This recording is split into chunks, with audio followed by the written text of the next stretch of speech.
A Trip to Al Fayoum Oasis by Alice Phillips, American travel blogger. Morning, leaving Cairo. The city hadn't quite shaken off its sleep when I stepped into the car. Cairo's early hum buzzed softly as we headed out, the city slowly unraveling behind us.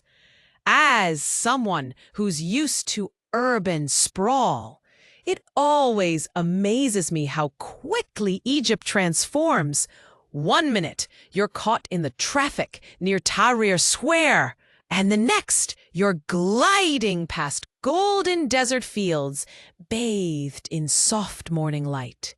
I had heard of El Fayoum Oasis before, whispered among travelers as a lesser-known gem just southwest of Cairo. But nothing prepared me for how alive the landscape would feel. First stop, Karanis. Our first destination was Karanis, an ancient Greco-Roman city that once thrived with bustling markets and grand temples. Wandering through its ruins, I couldn't help. My guide painted the picture vividly, dusty bricks holding centuries of stories. The remnants of granaries, the outlines of houses, the sheer age of it all made me feel humbly small. Highlight of Karanis, the contrast between civilization and silence. A city once full of life now resting in tranquil ruin. Next, the water wheels. We then made our way to the famous water wheels, some of them over 1,000 years old. Seeing them turn slowly in the sun, creaking over time-worn wooden frames, felt almost poetic. These wheels weren't just quaint relics, they symbolized human ingenuity, a quiet tribute to survival in a harsh landscape. I watched birds flutter over the canals, a breeze tugging at my scarf. Time seemed slower here. Impression how beautiful it was to witness something ancient still at work, moving water like it has for generations. Lake Qarun and Qarun Palace. The next stop was Lake Qarun, Egypt's third largest lake. As we drove alongside it, I was surprised by the sheer vastness, deep blue under the midday sun, with sand-colored cliffs hugging its edges. There was a stillness here, broken only by fishermen tending to nets. Nearby stood the remains of Qarun Palace, Qasr Qarun. Its structure, bathed in ochre, had this rough, haunting elegance. Inside, cool stone rooms echoed with emptiness. Or was it the distant murmurs of ancient priests? Takeaway. The lake's serenity paired with the mystique of the palace made this moment feel like stepping through a crack in time. Afternoon, Wadi El Rayan and Mudawara Mountain.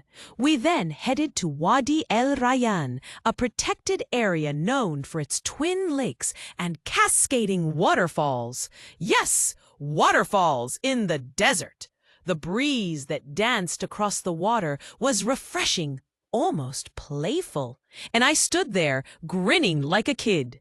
It was one of those rare places where desert and water ming. We stopped at Mudawara Mountain, its twin peaks rising like sentinels over the land. I climbed to a viewpoint and just sat. The silence was magnetic. I could hear my own thoughts bouncing around the canyon walls. It was humbling, grounding. Moment of awe, watching the sunset wash over the desert from Mudawara, reds and golds melting together.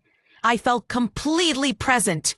Final stop, Wadi Al Hitan, Valley of the Whales, and then came the climax, Wadi Al Hitan, a UNESCO World Heritage Site, known for the fossilized remains of ancient whales.